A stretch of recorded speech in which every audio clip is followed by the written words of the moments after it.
Good morning students. I am Rajkumar Mule from electrical department. इतक्या दिवस आपण बीडब्ल्यू करत होतो. आता बीडब्ल्यूची आय थिंक फर्स्ट इयरच्या मुलांची इनसेम आहे, एंडसेम पण आहे. 2019 पॅटर्न, 2024 पॅटर्न सगळ्या नोट्स अवेलेबल आहेत आपल्या चॅनलवरती. सगळं आहे, तुम्हाला सगळं तिथं नोट्सपासून सगळ्या गोष्टी मिळतील, व्हिडिओज मिळतील. काही अडचण आली तर डायरेक्ट माझ्याशी कॉन्टॅक्ट करा. Okay, so now we take our new subject that is EMI.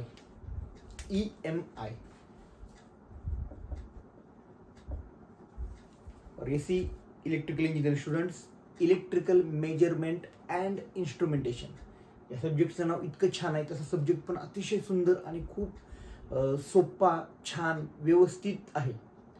म्हणजे ह्या सब्जेक्टचं एक खासियत अशी आहे की जी मला आवडते. जे थेअरीमध्ये शिकतो तेच प्रॅक्टिकलला जाऊन करतो, किंवा जे प्रॅक्टिकलला शिकतो तेच थेअरीच्या एक्झामला येतं. असा सब्जेक्ट आहे इलेक्ट्रिकल मेजरमेंट्स अँड इन्स्ट्रुमेंटेशन. तर या सब्जेक्टसाठी तुम्हाला माझे प्रॅक्टिकल आहे, टर्मवर्क आहे. तर सगळ्यात पहिलं आहे प्रॅक्टिकल 25 मार्क्स. मला खूप मुलांनी रिक्वेस्ट केली, सर प्रॅक्टिकल घ्या. म्हणजे प्रॅक्टिकलची एक्झाम कदाचित उद्या परवापासून चालू होतील मुलांच्या. सो प्रॅक्टिकलसाठी काय करायला पाहिजे, कसं करायला पाहिजे, काय तयारी केली पाहिजे सब्जेक्टची, हे कदाचित बघूया, व्हिडिओनुसार आपण ते करूया.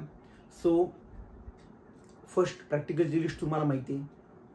सगळ्यात पहिल्यांदा मी सांगतो, तुमच्या कॉलेजमध्ये काय होईल तर तुम्हाला चिठ्ठ्या दिल्या जातील 1, 2, 3, 4, म्हणजेच एम दिलं जाईल तुम्हाला.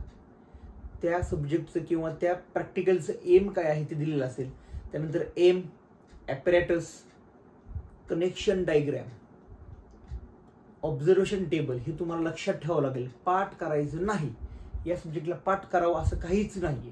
या सब्जेक्टचे थेअरीचे नंतर मी लेक्चर घेईल. सगळं A to Z 5 युनिट पूर्ण कव्हर करतो मी. 5-6 लेक्चरमध्ये कव्हर होतील ते 5 युनिट. अतिशय सोपं, सरळ आहे.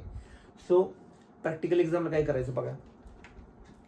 चिठ्ठी एम ॲपॅरेटस लिहिलं, त्यानंतर तुमचे ऑब्झर्वेशन टेबल लिहिले, कनेक्शन, कॅल्क्युलेशन्स सगळं करावं लागेल थेअरी एक्झामला. मग मुलांचा पुढचा प्रश्न, सर एक्सटर्नल काय काय विचारतो. तर मी आत्ता या व्हिडिओमध्ये समजा प्रॅक्टिकल नंबर 1 CTPT हे घेतलं तर त्याच्यावरती एक्सटर्नल काय काय विचारू शकतो. ॲज पर माय नॉलेज, ॲज पर माय एक्सपिरियन्स, किंवा मी काय विचारतो हे मी तुम्हाला या व्हिडिओत सांगतो, त्या प्रॅक्टिकलनुसार. सो आता वेळ न घालवायला नको आपल्याला. एक्सपेरिमेंट नंबर 1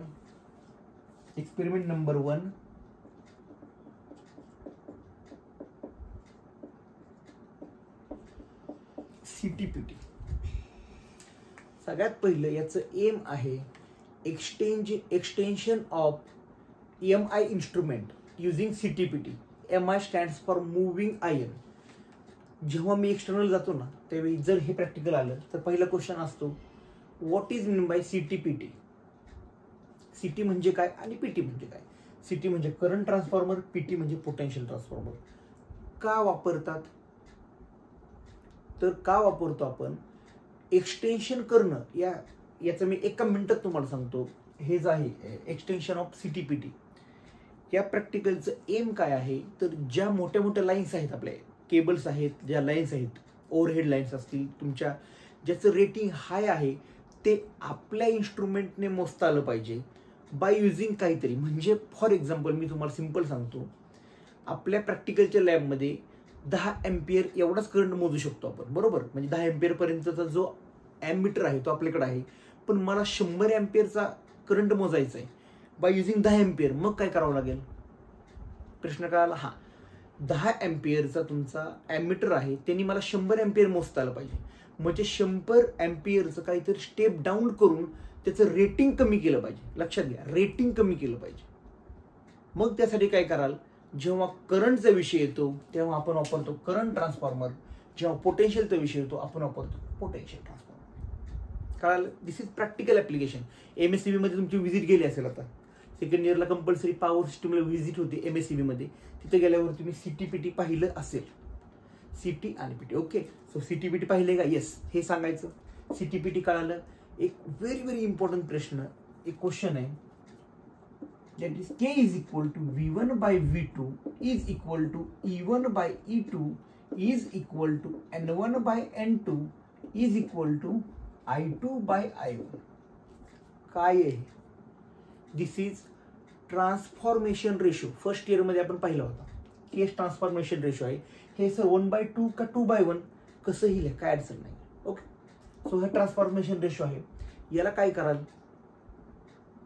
याच्यावरून एक खूप इम्पॉर्टंट क्वेश्चन तयार होतो, तो मी सांगतो तुम्हाला. फर्स्ट, ट्रान्सफॉर्मेशन रेशो कळला, एक्सटर्नली विचारलं ट्रान्सफॉर्मेशन रेशो माहिती आहे का, तर हे सांगितलं तर होऊन जाईल. ओके, याच्यामध्ये एक प्रश्न असा आहे की जेव्हा मी विचार करतो, लक्ष द्या, व्हेरी व्हेरी इम्पॉर्टंट क्वेश्चन, जेव्हा मी विचार करतो पीटीचा, पोटेन्शियल ट्रान्सफॉर्मरचा विचार करतो, त्यावेळी स्टेप अप काय करायचं, मला स्टेप अप करायचे किंवा स्टेप डाऊन करायचे. म्हणजे फॉर एक्झाम्पल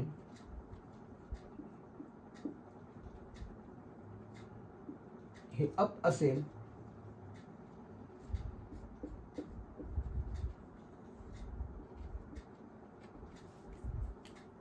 हे डाऊन असेल.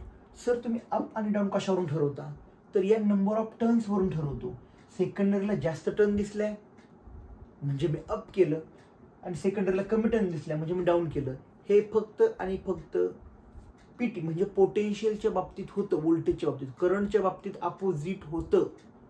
म्हणजे काय होतं, सिटीचा विचार केला तर हीच क्वांटिटी असेल. जेव्हा हे जास्त तेव्हा आपण डाऊन करतो, जेव्हा हे कमी तेव्हा आपण अप करतो. असं का, तर हे आहे ट्रान्सफॉर्मेशन रेशोचा याचं उत्तर आहे.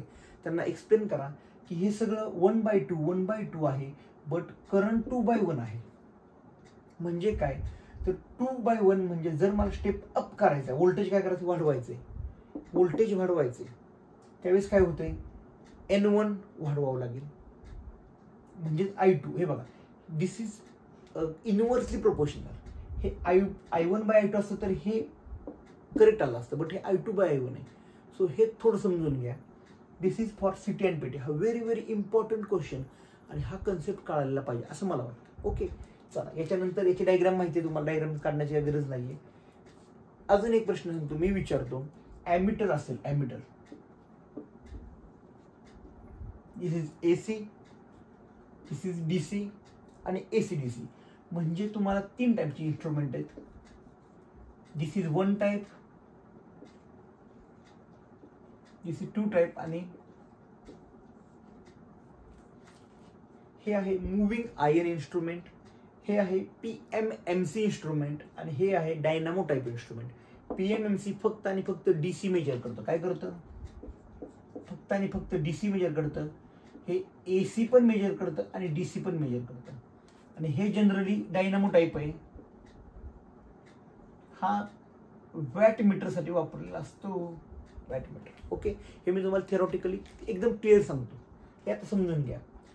हे कुठं असतं, तर तुमच्या ॲमीटर आहे ना, ॲमीटर पाहिल्यावरती जे सिम्बॉल आहेत ना, त्यामध्ये हे सिम्बॉल दिसतील तुम्हाला. Very very important. ओके, तर हे CTPT बद्दल असे काही पॉईंट आहेत. काही दुसरेही क्वेश्चन असतील, मग डेफिनेशन विचारतील. ट्रान्सफॉर्मर कशावरती चालतो, which principle, mutual inductance principle आहे ट्रान्सफॉर्मर. काही ट्रान्सफॉर्मरबद्दल प्रश्न विचारतील. ओके, तर CTPT बद्दल एवढंच आहे. नेक्स्ट दुसरा मी एक घेतो experiment, that is very very important and very easy. कुठला प्रॅक्टिकल आहे, तर आहे to suppose Kelvin double bridge. सगळ्यात पहिला क्वेश्चन, केल्विन डबल ब्रिज का वापरायचा, व्हीटस्टोन. हा, याच्या पहिले क्वेश्चन आहे क्लासिफिकेशन ऑफ म्हणजे रेजिस्टन्सचे क्लासिफिकेशन आहे. लो रेजिस्टन्स, हाय रेजिस्टन्स आणि मीडियम रेजिस्टन्स. लो रेजिस्टन्समध्ये केल्विन डबल ब्रिज ही मेथड आपल्याला वापरून रेजिस्टन्स मेजर करावा लागतो. हाय रेजिस्टन्सला मेगर आहे, लॉस ऑफ चार्ज मेथड आहे, आणि मीडियम रेजिस्टन्सला व्हीटस्टोन आहे. तर त्यापैकी सर तुम्हाला प्रश्न विचारतील, what is difference between Wheatstone and kelvin double bridge. एक आणि एकच डिफरन्स आहे सर, व्हीटस्टोन डबल ब्रिज मेथडमध्ये केबलचा रेजिस्टन्स ॲड होत नाही. केल्विन डबल ब्रिजमध्ये इंटरनल रेजिस्टन्स प्लस केबलचा, म्हणजे तुम्हाला डायग्राम जर बघितली, मी पटकन डायग्राम काढतो, रेजिस्टन्स काढू आपण.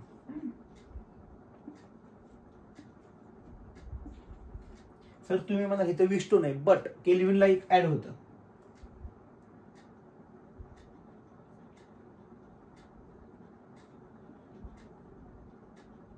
आणि ह्या काय आहे, म्हणजे हे जे आपण ऍड केलं ना, this is what, this is internal resistance किंवा त्या केबलचा रेजिस्टन्स ऍड केलेला आहे. म्हणून आपण काय करतो, केल्विन डबल ब्रिज वापरतो.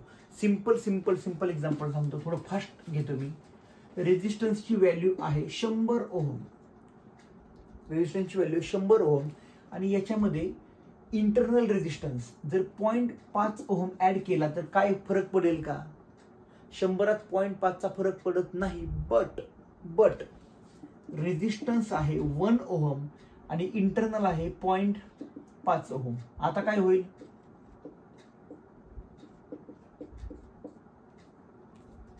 जेव्हा जेव्हा लो रेजिस्टन्स असतो त्याच्यामध्ये जर आपण ह्या व्हॅल्यू इंटरनल रेजिस्टन्स ऍड केला तर हे 1 होते, दीडपट झालं, दीडपट. लक्षात आलं? सो हे इंटरनल रेजिस्टन्स लो साठी ऍड करावं लागतात आणि त्यासाठीच आपण वापरतो केल्विन डबल ब्रिज मेथड. अतिशय सिंपल. याच्यामध्ये प्रश्न विचारण्यासारखे हा एक आहे, क्लासिफिकेशन ऑफ रेजिस्टन्स आहे. पुन्हा व्हीटस्टोन ब्रिजच्या ऐवजी केल्विन का वापरला, इंटरनल रेजिस्टन्स कसा ऍड होतो, याचा फॉर्म्युला काय होतो. फॉर्म्युला सेम येतो. R1 समजा इथं R1 असेल, R2 असेल, R3 असेल, R4 असेल तर R1 into R2 is equal to R2 by R4 असं सिंपल येतं. फॉर्म्युला सेम आहेत. This is Kelvin double bridge method.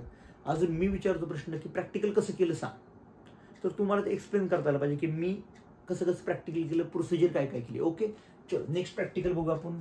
Experiment number 3. एक मिनिट हे रफ करतो.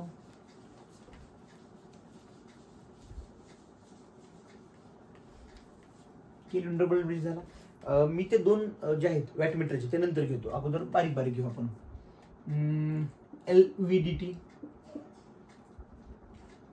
LVDT माहिती आहे, linear variable differential transformer.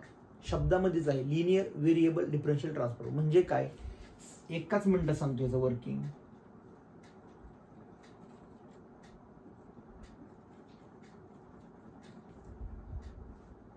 Suppose this is primary, this is secondary S1, this is secondary S2 आणि ही आहे तुमची कोर. काय ही,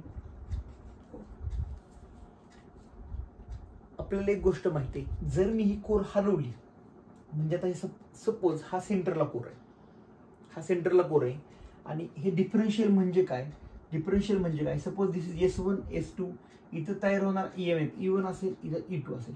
याचं उत्तर असेल E1 minus E2 is equal to E सेकंडरीचं. बरोबर.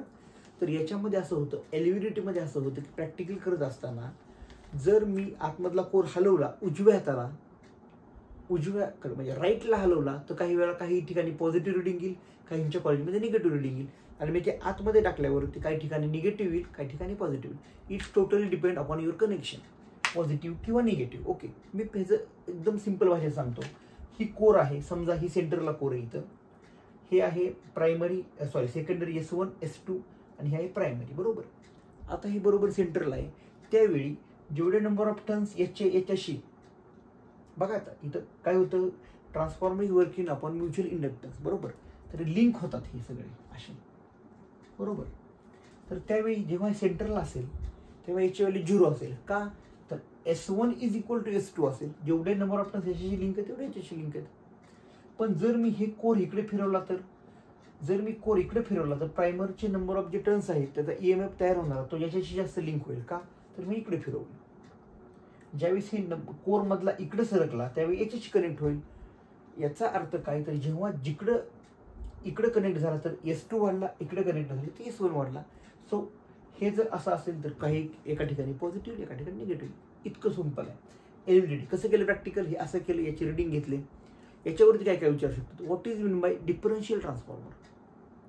डिफरन्शियल ट्रान्सफॉर्मर म्हणजे सेकंडरीला हे असे दोन तयार होत असतील तर E1 बाय E2 घ्यायचं का E2 बाय E1 घ्यायचं, हे आपल्यावर डिपेंड आहे, ते कनेक्शनवर डिपेंड आहे. ओके. याच्यामध्ये अजून एक आहे, this is linear variable differential transformer. RVDT पण एक असतं, RVDT rotational variable differential transformer विचारू शकतात, LVDT RVDT. ओके.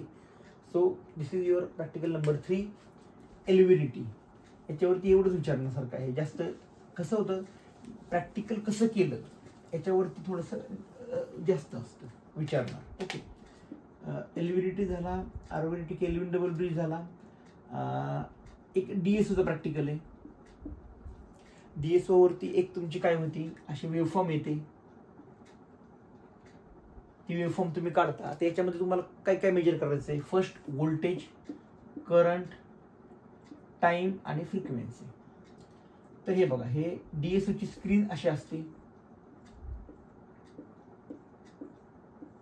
समजा. तर हा जो चौकोन आहे, हा चौकोन, दिस इज युअर वन डिव्हिजन, एक डिव्हिजन आहे. आणि ज्यावेळी तुम्ही डीएसओ कनेक्ट करता त्यावेळी तुम्ही व्होल्टेजची आणि करंटची व्हॅल्यू चेक करता. म्हणजे काय, this is X, this is Y. हे वाय जे आहे ना, हा व्होल्टेज मेजर करतो, एक्स आहे तो टाइम मेजर करतो. एवढं सिंपल आहे. किती घरं, म्हणजे हे किती घरं आहेत, 1 2 3 अशी तुम्हाला मेजर करावं लागतात. इथं पर डिव्हिजन असतं, पर डिव्हिजन. हे किती डिव्हिजन आहे, समजा 3 डिव्हिजन आहेत. फॉर व्होल्टेजसाठी बघा, ही वेवफॉर्म जर अशी असेल 4, तर किती व्होल्टेज वरती गेले, 1 2